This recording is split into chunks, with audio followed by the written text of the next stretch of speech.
gumagalaw. Nako. Ano pang hinihintay natin? Kung totoo na gusto niyong pauwiin si Sara, hanggang doon lang pala ho yun.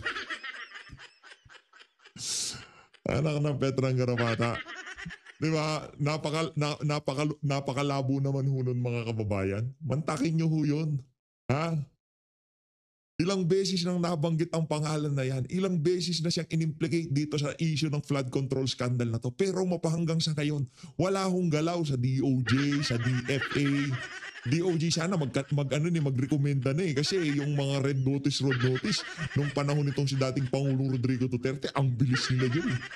Pero dito kay Elizalde ko, Diskaya, itong si Master Sergeant Orly Gutesa, yung ibang mga personalidad pa na dinadawit ang pangalan ni Elizalde ko. At hindi lang ho yan mga kababayan, maging yung mismong trabaho niya sa House of Representatives, yun ang nagkukwento na maraming dapat ipaliwanag itong mama na to. Ngayon naman ho mga kababayan, pag-usapan ho natin ang pagsasampa ng kaso. Pagsasampa ng kaso nitong si Senator Jinggoy Estrada dito kay Bryce. Pambira, nagalit nyo tong si Nagalit nyo tong si Senator Jinx. Si Senator Jinx. Abogada pala niya yon, yung maganda nasa likod, yung umaawra. Abogada niya pala. Ayan na yan siya Yung mga yung mga mahihilig sa chubby, di ba? Yan yung pansin nila Nung pagka may hearing, yung abogada pala nitong si Senator Jinggoy. Perjury. My lawyer will explain. Attorney, these are the 4 counts of the perjury statements made by Bryce Hernandez before the House during the hearings, as well as his statements during the Senate Blue Ribbon Committee. So there are 4. Halatang stress tong si Senator Jinggoy. Base sa mga naglabasang balita sa mga nakalipas na araw, pati ata yung apilan niya sa Sandigang Bayan, binasura. Ngayon, meron pang natabak sa kanyang ulo dito nga sa issue ng maanumalyang flood control projects na to, na kung saan kinakaladkad din ang kanyang pangalan. Silang dalawa, nitong si Joel Villanueva at nitong si Senator Chis Escudero, Senate President pro tempore, at itong si Majority Leader. Yung tatlo ho na yan, sila ho yung tatlong mga mataas na opisyal sa Senado bago pumasok itong si School Bukol. Kaya masyadong yung tipong napaka-sketchy ba? Tayo ho dito, kung meron silang problema, dapat nilang ipaliwanag yan sa sambayan ng Pilipino. Diba, lalo na ngayon napakainit nitong usapin na to. Pero ang issue lang dito, nababahiran ho kasi. Nababahiran ho ang mga galaw na yan ng administrasyon. Pagka yung tipong yung mga hindi sumasang-ayon sa inyo, sila yung mga nayayari sa mga ganitong klaseng usapin, kagaya nitong si Senator Jinggoy. Tuloy natin. Counts. One is regarding the alleged 30% kickback of Senator Estrada as to the anomalous flood control projects. Second is with regard to Beng Ramos being an alleged staff of Senator Estrada. Third is with respect to the fake issued ID that he used in Okada, Manila and other casinos. And then fourth is with respect to Bryce Hernandez's statement that he was not involved in the anomalous flood control projects. Yeah. He testified in the House that he was not. Si attorney umaawra tong si attorney. Gusto ko yung galawan mo, attorney, ha. Ang cute naman itong si attorney. Hindi mo ba kayo nakikita? Kamukha ni Jinggoy. Bilogin ang mukha, siguro ka mag-anak niya yan. Not involved in the House control, flood control projects, but in the Senate, siya pala yung mastermind. And yun nga yung sinabi niyang aking abogada, na yung ini-insinuate niya na may pumuntang babae, si Mina Jose, sa aking tanggapan at nagbibigay daw ng commitment. Pero it turned out, hindi naman sa akin pumunta, sa ibang opisina. So talagang makikita mo na talagang habitual liar itong Bryce Hernandez. Sabi niya mismo doon sa computer niya wala yung pangalan ng mga senador.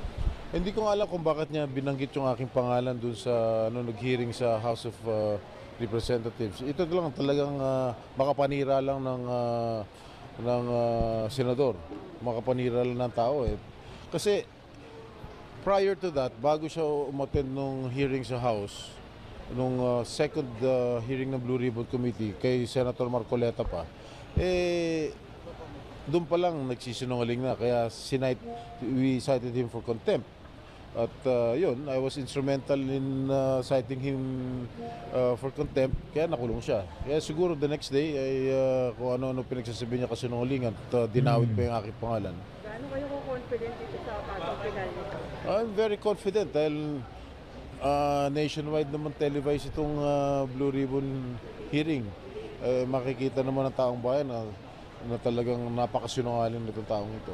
Sir, gusto ng Blue Ribbon, nag-resign na si Senator Ping as chairman. So, hindi na tutuloy pa ba? I don't know. Hindi ko alam. Hindi kayo magpa-participate kung mag-iiba man yung chairman ng Blue Ribbon? Of course, I will still participate regardless of whoever is the new chairman of the Blue Ribbon Committee. No one is indispensable. Pero kung may tatanungin, so sino yung gusto niyo maging chairman? Well, there are a lot of qualified, more than qualified senators who can lead the Blue Ribbon Committee. There's Senator Pia Cayetano, who once held the chairmanship of the Blue Ribbon Committee. Dapat ba ito She being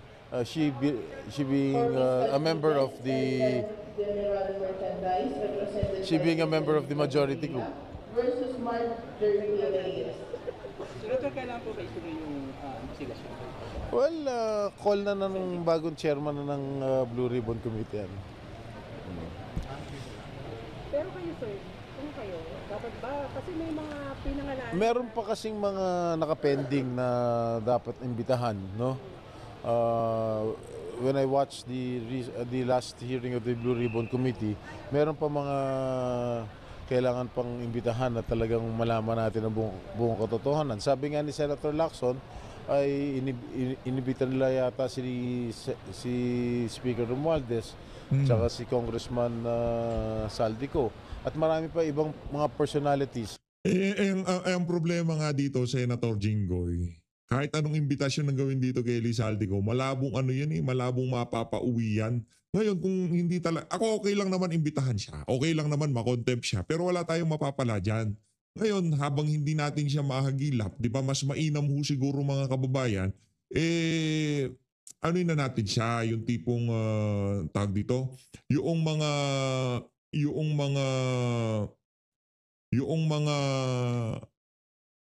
kasama niya dyan sa Committee on Appropriation, yung mga kasama niya, yung Vice Chairperson, nandyan naman sila Yang si Kimbo, di ba natin malaman bakit?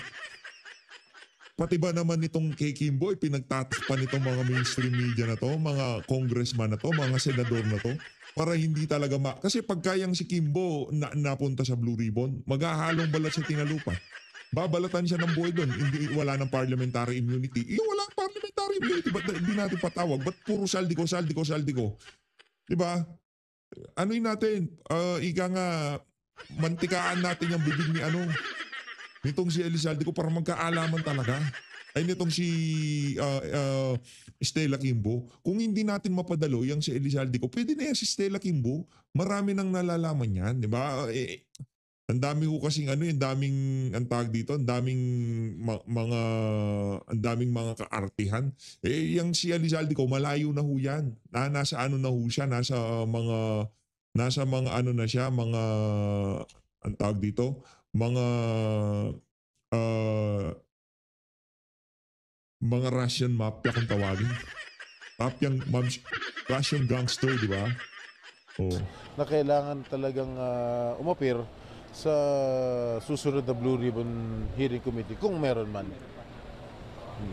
Kaya lahat dun sa issue po ng leadership ng Senate, may umuugong na po dito ulit. Wala akong nalalaman. Pagka ganyan ang tawa nitong si Senator Jinggoy, matakot na kayo. Wala akong nalalaman. Walang nalalaman. No? Kung walang nalalaman tong si Senator Jinggoy, mag-ingat po kayo. Ika nga, ano yan? Tayo naniniwala naman dyan. Walang nalalaman to si Senator Jinggoy Estrada. Sa smile niya na yan. Pero kung meron man, pabor yun sa sambayan ng Pilipino. Kung sakaling magkaroon ng rigo doon sa Senado ngayong mga panahon na to, makakabuti ho yun para sa ating mga kababayan. Reaction ng sir dun sa nabanggit po ni Senator Cayetano na tungkol sa snap election? Well, that is his own opinion. That is not the opinion of the minority group. Senator, yung tinatakbo po ng ICI, kamusta? Nakukontento ka ba? Well, pinatawag ako ng ICI at ako'y in-interview ng ICI at okay naman. Wala naman problema ron. Ano, Senator, yung mga nais na kanisa? Well, kung totoo ba na tumanggap ako, of course not. Well, look, ang sabi ni Bryce Hernandez, tumatanggap daw akong kickback na 30%. Meron daw akong, maingay.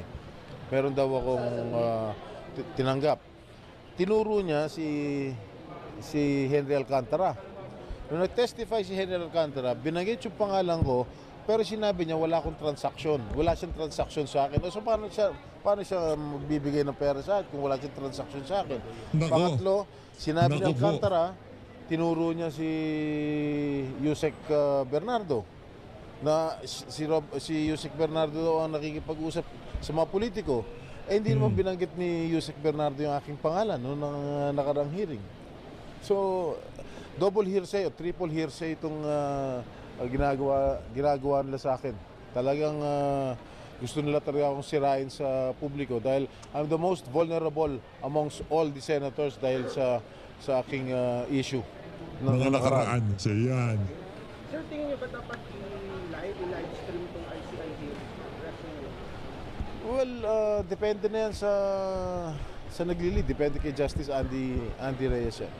Hindi ho nasagot nitong si Senator Jinggoy Estrada ng tama yung huling tanong kung sa tingin niya dapat bang i-live stream yung hearing ng ICI. Depende ho yun sa kung konti ang bigay. Konti ang bigay na pagtitiwala ng sambayan ng Pilipino. Siyempre mapipilitan sila, mapipressure sila na i-live stream yan. Diba? Mapipilitan sila na i-live stream yan talaga. Pero ngayong mga panahon na to, wala ho tayong nakikitang mga sinyales para i-live stream nila yung ano na yan. Yung tawag dito, yung hearing na yan. Kasi ilan na ho ba mga in-interview nila dyan? Ilan na ho ba, di ba? Yang si Senator Mark Villar, Senator Joel Villanueva, Senator Jinggoy Estrada, na-interview na ho dyan. Pero wala pa ho tayong narinig ni isang hearing, ni isang argumento. Yun nga, buti pa nga yung oral argument sa Korte Suprema, meron ganun eh. Anak ng tokwa dito, wala. Ang andamot ho nila sa hearing. Ano ba yan? Lipat na ho tayo dito kay Attorney Panelo. Maraming pagkakamaling hakbang. Ito mga punto de vista ni Attorney Panelo kaugnay dyan sa pagkakatalaga bilang ombudsman itong si Ombudsman Boying Remulla. Diba? Ginawa ng Presidente Marcos Jr. Of course, mali in the sense na tatamaan yung mga kalaban niya sa politika. Pero tama ito kung ang layunin mo ay maging insurance. Number one, insurance ito kung bumaba siya sa 2028, nakaupo pa ang kanyang inappoint. At ang mga kasong ipapile, sigurado dismiss yan. Ang tinutukoy ni Remulla na papakialaman niya yung mga confidential funds na di umano na inaakusa kay DP Sara, ay mukhang malabo yun. Dapat nakikinig siya kay Ombudsman Sammy Martires na hindi mo po pwedeng pailan ang Vice Presidente habang nakaupo pa ito. Kasi impeachable officer ito. Ang nalagay sa saligang batas, i-impeach mo muna yan bago mo pailan ang kaso. Pero mukhang talagang yun naman ang layunin nila. Gusto nilang tanggalin si DP Sara sa pagkakandidato sa 2028. Kaya tutuloy nila na itutuloy yan. Ang pag-asa mo na lang dyan ay ang Korte Suprema ang magpapahinto dyan. Pero kung titingnan mo ang record ni Secretary Boy, talagang hindi siya karapat-dapat na ombudsman sapagkat nung siya ay Secretary of Justice, kahit na wala pang preliminary investigation, ay inahatulan niya ng guilty ang mga kinasuhan sa departamento. Matatandaan natin, si Bantag, ganyan ang ginawa niya. Wala pang PI, preliminary investigation, guilty as hell na. Si Tebes, ganun din ang ginawa niya. Sino pa? Si Alice Go. Sabi yun, lahat yata palaging ganyan ang kanyang ginagawa. Pagkatapos, ang ginawa niya pa doon sa pag-aaresto, nagbigay siya ng consignat. Presidente Duterte na aresto. Kahit alam niya na ito'y labag sa salikang batas, labag sa batas ng ICC, labag sa batas ng extradition. Lahat. Pagkatapos, inayunan niya pa, sinabi ng isang senador na pwedeng baluktutin ang batas upang mapaligaya mo ang isang grupo ng mga tao. Yun lang doon mo makikita na hindi talaga uubra ito. Kawawa talaga ang bansa natin. Grabe. Ginagawa nyo ba yung mga kababayan? Napakarami pa ho niyan. Yan na yung mga iilan lamang ho sa mga mga pagkakamaling ginawa nitong si Ombudsman Boying Remulla sa mga nakalipas na panahon. Ngayon, ano na ho yan? Kumbaga, yung ating pag-asa na lang ho dito, nagpakita na ho ng puwersa ang sambayan ng Pilipino sa mga doon sa September 21, di ba? Lumabas na ho ang taong bayan. Ngayon dito sa isa na to, ating hong bantayan ang ating sandatahang lakas kung paano nila tatanggapin itong kabuktutan na to dyan sa pagkakahalal na yan bilang bagong ombudsman, itong si Boying Remulla. Talagang meron hong insurance policy itong si Marcos Jr. na kung sakaling sampahan siya ng kung anong asunto pagkatapos ng kanyang administrasyon, meron ho siyang 3 taon para magprepara at umalis sa Pilipinas. Kaso hindi siya pwede sa Amerika. Wala na ho siyang immunity nun. Hindi na ho siya heads of state, tiga nga. Pwede na ho siyang arestuin. Meron ho siyang meron ho siyang contempt case ata Diba? Kaya hindi ho pwede magpunta ng Amerika yung mama na yan. Huhulihin ho nila yan. Pero nabanggit po niya kanina, Attorney Sal. Di umano. Pagkakaalam natin, meron siyang ganun. Kung di ho tayo nagkakamali. Sa balita na hindi daw po niya gagawin or yung weaponization ng batas against sa mga Duterte at ang mga kaalyado ay hindi daw niya gagawin. Naniniwala po. Ang bula niya, yung lelang niya. Hindi niya gagamitin na sandata. Ano pa bang ginawa niya nung mga nakaraan? Hindi ba ganun? Action speaks louder than words, Attorney Sal. Pero ito po, inamin ni Pangulong Ferdinand Marcos Jr. na patuloy siyang humuhugot ng inspirasyon at gabay mula sa kanyang yumaong ama na si dating Pangulong Ferdinand Marcos Sr. Matapos ang mahigit kalahati ng kanyang termino, damaan niya ng Pangulo na ang mabigat na responsibilidad ng pagiging Pangulo. Alamin natin yan sa balita ni Cresilyn Catarong. Kung ano ang gagawin ng kanyang ama kung siya ang nasa parehong kalagayan. And if I asked him that, what am I supposed to do? What would he say? Nako.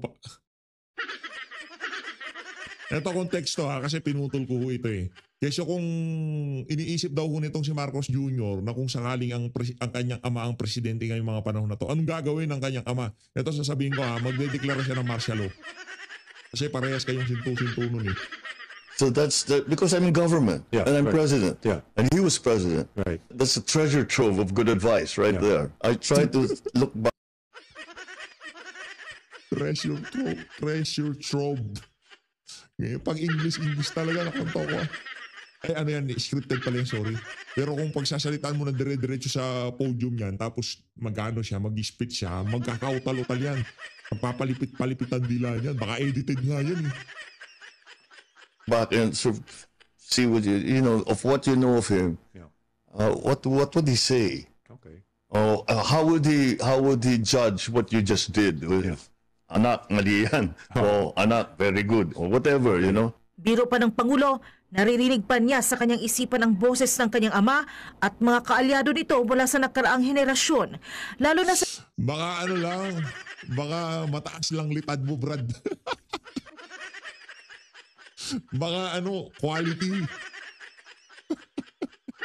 Baka quality yung pulburo na sinigot mo kaya naririnig mo yung boses ng tatay mong diktador, di ba?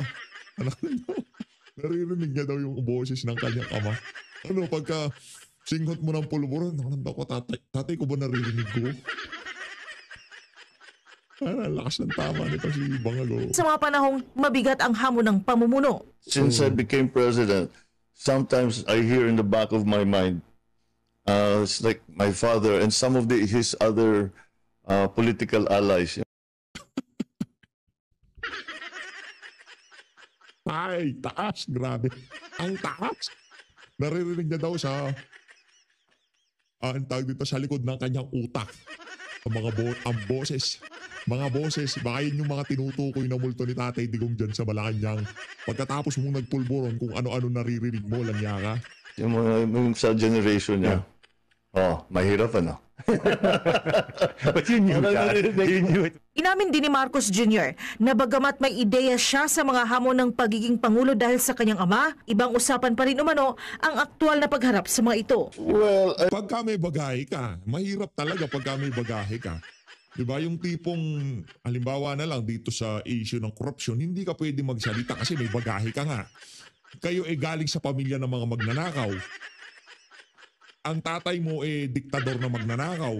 Uy, yung lupa sa Paway, Ilocos Norte, pinapasaoli na sa'yo ng Korte Suprema. Kasama daw yun sa ill-gotten wealth. Saoli nyo na, alam nga kayo. Nasa oli na ba? Nasa oli. Hindi ko pa alam. Wala pa akong nabasa. Galing sa pamilya ng mga sinungaling mandarambok. Bong, di ba? Anak ng toka, hindi mahirap talaga pag may bagahe ka. Pagka ang pinsan mo, ginawa mong speaker, nagkahindot-hindot ang budget yung kanyang bata, pinag-i-insert ngayon hindi natin mahagilap. Itong dalawang unggoy na to. I have the advantage of having watched my father being president at very, very close quarters. Yeah. So, yes. Very close quarters. You have a good idea, but you don't really know until you're there. Attorney Sal, ano po sa tingin ninyo ang sasabihin ng dating Pangulong Marcos Sr. sa kanya? Yung sinasabi ni Pangulong Bongbong na umuhugot siya ng inspirasyon sa kanya naman.